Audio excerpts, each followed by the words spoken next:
friends, welcome back. So I'm here with another video. This one is going to be kind of a goal of mine over the span of a year. So there's a lot of books in my collection that I own that I've never read.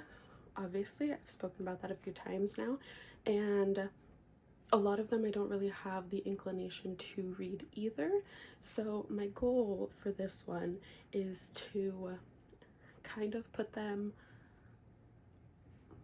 like on a time crunch, because there's a lot of books that I have that I'm really anxious to read or that I have already read and that I really love, and I don't think I should keep taking up space on my shelves with books that I have no intention of reading or never really called to me or yada yada yada yada, whatever. So what I'm doing is I'm setting myself a goal. I have 12 books on either side of me. I am giving myself the goal of either reading these books or unhauling them if I haven't read them in a year. I actually got this inspiration from a different YouTuber that I watch. I forget what she calls it. I just saw the video, and she picks 10 and she gives a whole year, and if she hasn't read it by the end of the year, she unhauls it.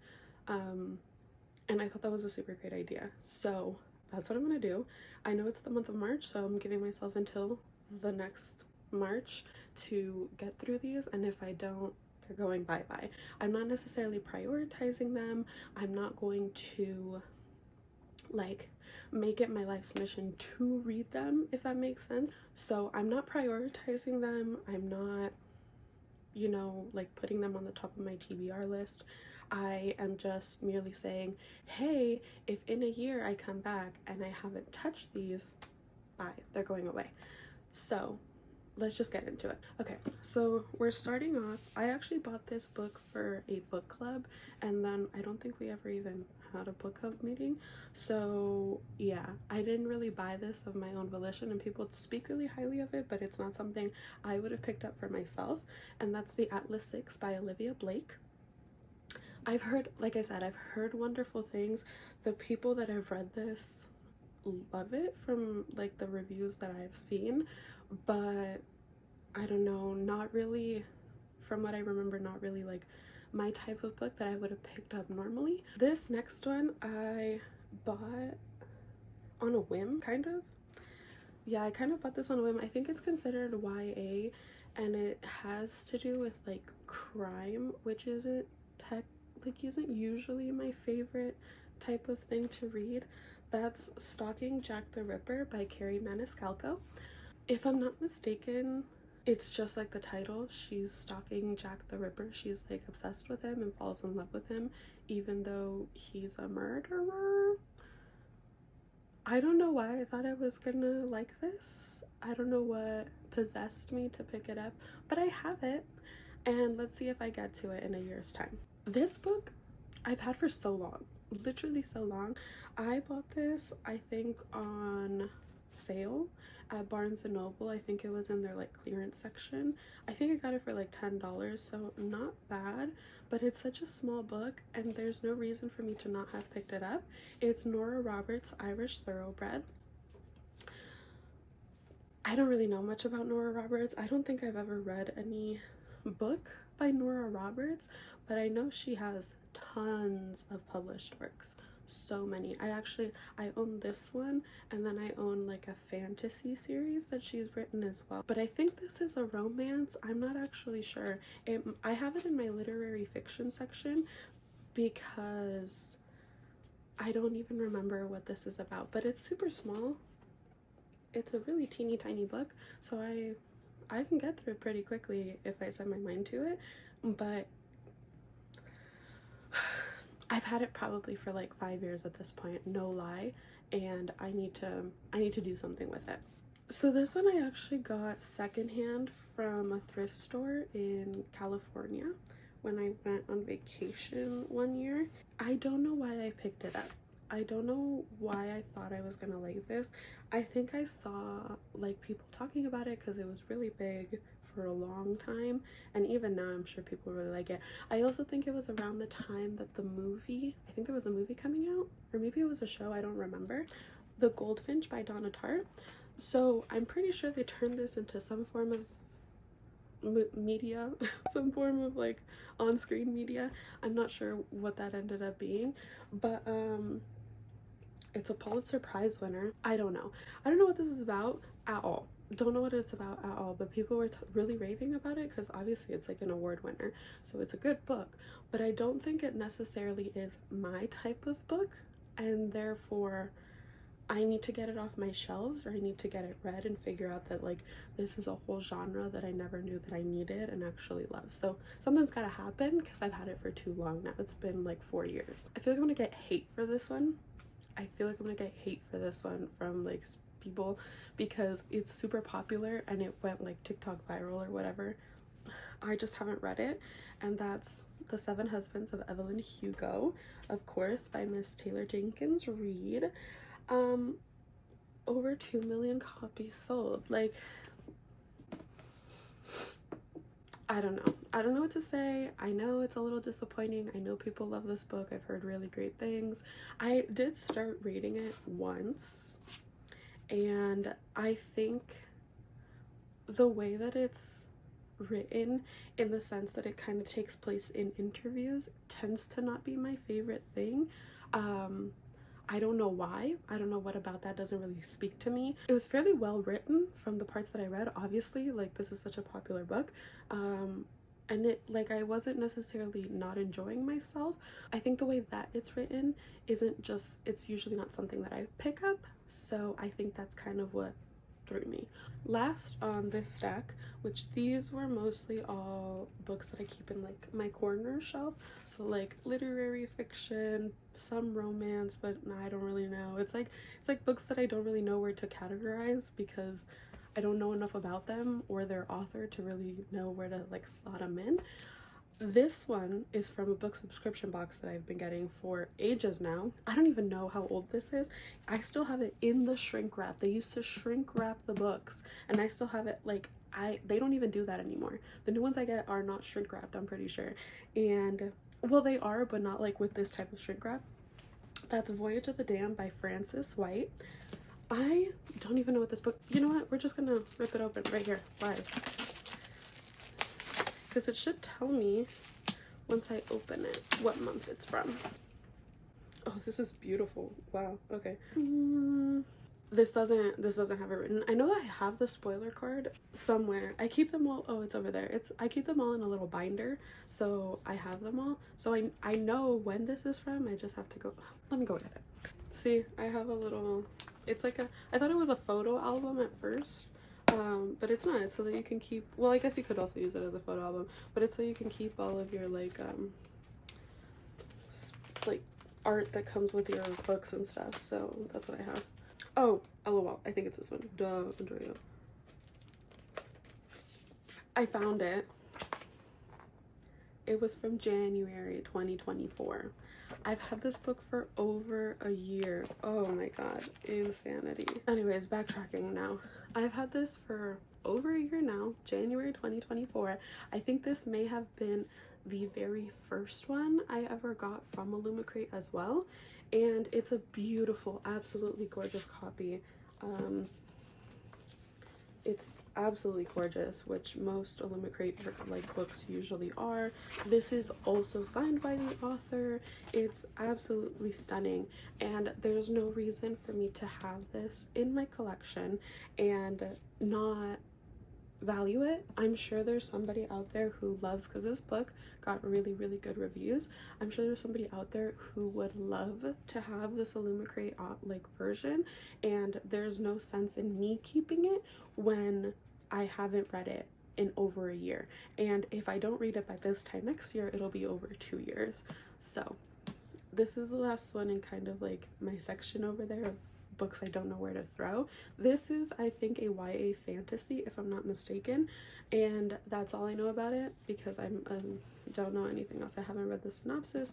I literally got it, put it down, and have not even thought to read it since. Now we're going to be scooching into some series. I have fantasy and a couple of romance novels left, so I kind of chose these based on whether I'm in the middle of them and haven't enjoyed them, or if I bought the first one and then never started it after buying it. That being said, this is the latter of that. I have The Inheritance Games by Jennifer Lynn Barnes.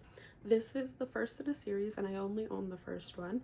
I bought it because it seemed super interesting in the bookstore. Like, I bought it at Barnes & Noble. It seemed super interesting, seemed right up my alley, and then I never got to it. I've heard it gives a little bit more like Knives Out, where like there's a girl and the whole family is against her and she kind of has to like prove herself or something like that. Like, that's the kind of vibe I've heard this gives, instead of like Hunger Games, trials, tribulations, actual games. So I think that's what's been throwing me from reading it. It wasn't what I initially expected when I had picked it up, and I was like, oh, I don't know if I want to read this now.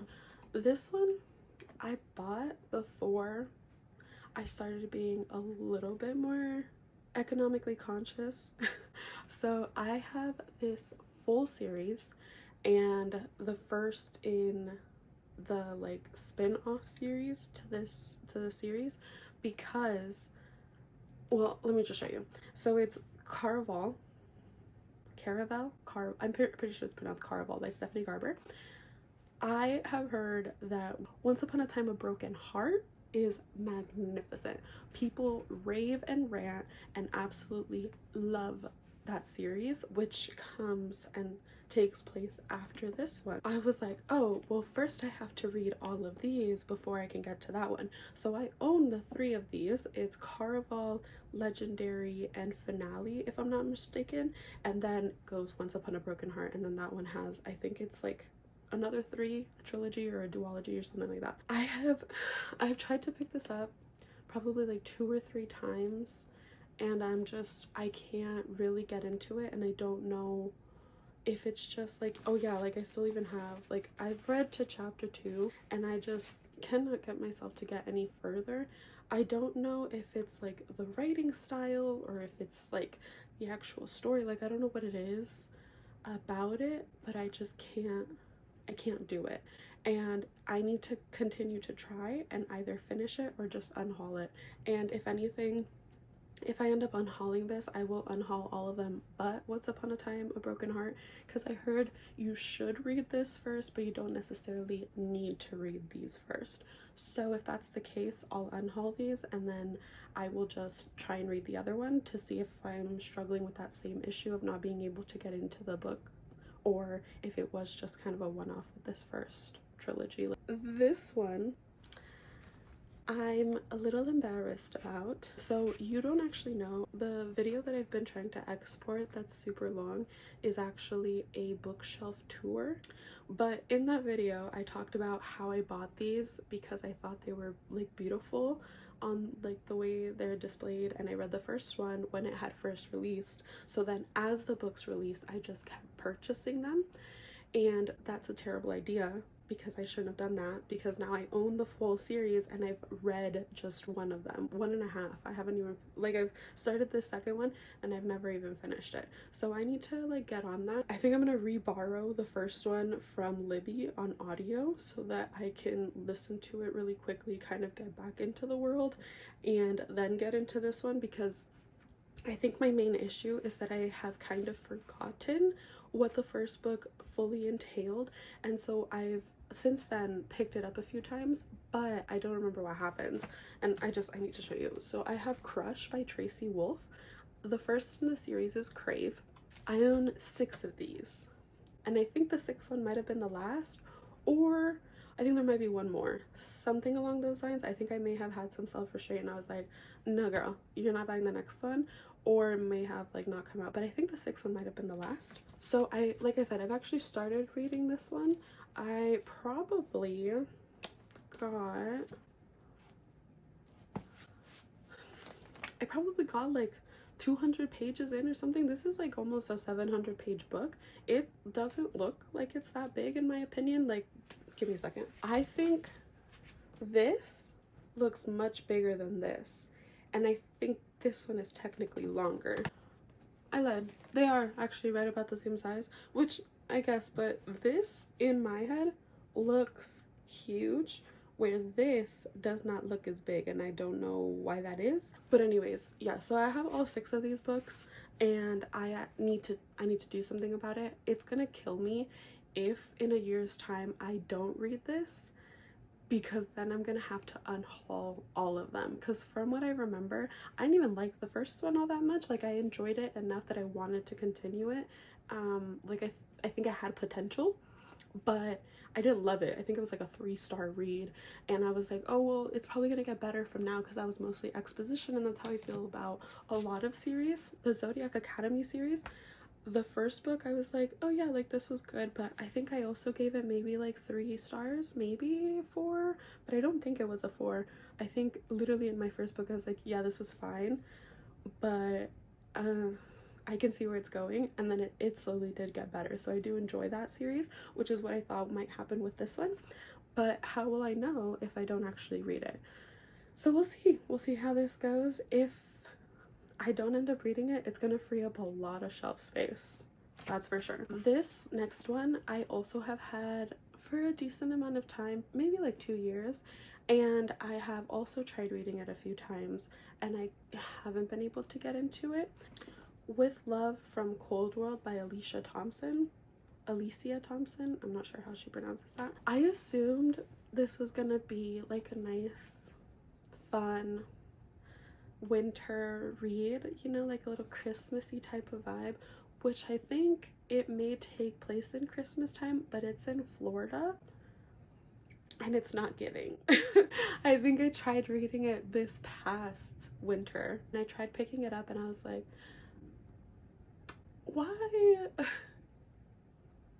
why is this not actually giving Christmas? So maybe that's what's wrong. Maybe I should try and pick it up in like the summer months to give you some like Christmas in July type of vibe, instead of Christmas in Florida, which, who wants to read about Christmas in Florida? Not me, no offense, Floridians, but it's like, I live in a state where like we don't really get much like snow or anything like that anyways.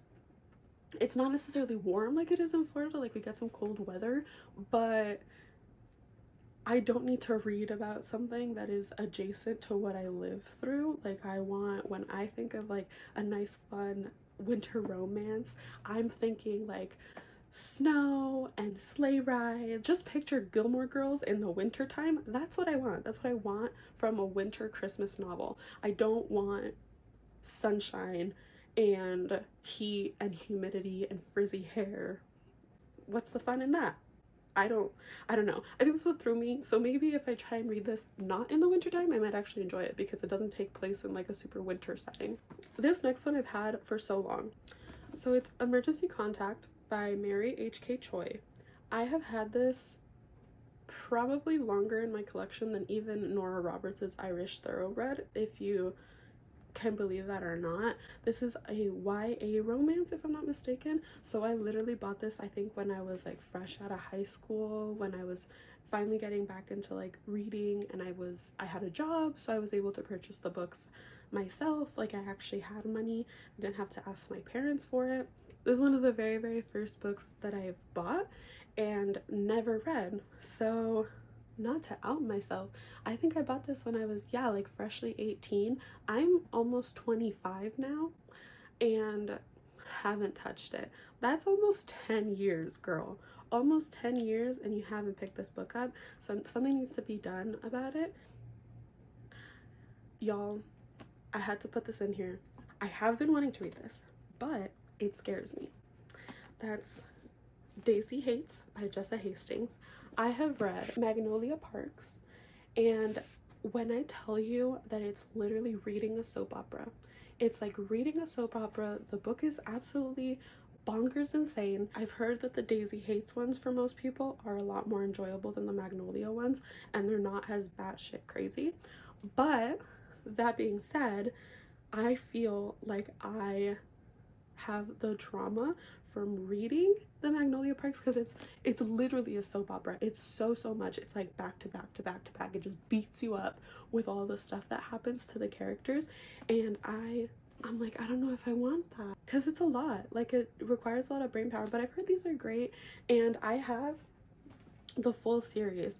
I've up to the last one that was released, I think last year. I've bought all of them. So I need to either decide to finish the series or I need to unhaul it because she's coming out. I don't think it's even close to ending yet. I think there's still like 1 or 2 books left in the series, and I need to get rid of them, or I need to actually commit to reading them. So something's got to happen. This is the last book in my giant stack. Normally I would pick them all up and show them to you, but it's so many. Let me see if I can do it. Can you even see them all? I hope. So many. Oh, they're heavy. Anyways, that's it for this video.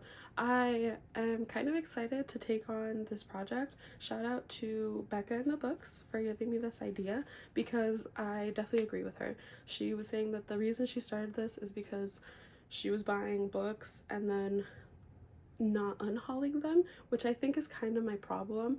I buy a lot of books, and whether I enjoy them or not, I tend to keep them, and I need to start doing things to get rid of books in my collection because there's too many, and there's so many books that continue to be released that I know I've narrowed down kind of my book preferences. So I have a lot of these that I bought when I was young. I was 18. I was still figuring out kind of what I enjoyed in a novel. I was exploring different genres. I have a lot of books from like genres that aren't even like necessarily something I like, which I figured out through reading. That's just how that works, obviously. And so I have a hard time parting with it. So they hold like a near and dear place in my heart because they all like follow me through my journey in reading. And while that's very nice, it's not necessarily something that I do have to keep on my shelves. Like, I can just pass them in a bookstore in the future and recall that it was something that I bought or something that I didn't really like, but it was, and that's fine. That's perfectly fine to kind of grow in that sense when it comes to your reading journey. I have too many books. I have so many. I have stacks of them everywhere. I can't even fit them all on my bookshelf anymore, so they're like kind of the way that these are stacked, like they're stacked on top of each other on my bookshelves, and it's insane. It's insanity. I need to reel it in. I am planning on calling this my spring cleaning series because March 20th, I looked it up, March 20th is the first day of spring, and that's the first day of this challenge, so that's when I'm planning on posting it. Fingers crossed that actually happens. Thank you so much for watching. I will be back with another video shortly. Hopefully you enjoyed this one. If you did, leave a like, comment, subscribe. I'd be happy to talk to you about anything book related. Yes, so thank you again. I really appreciate you. Bye.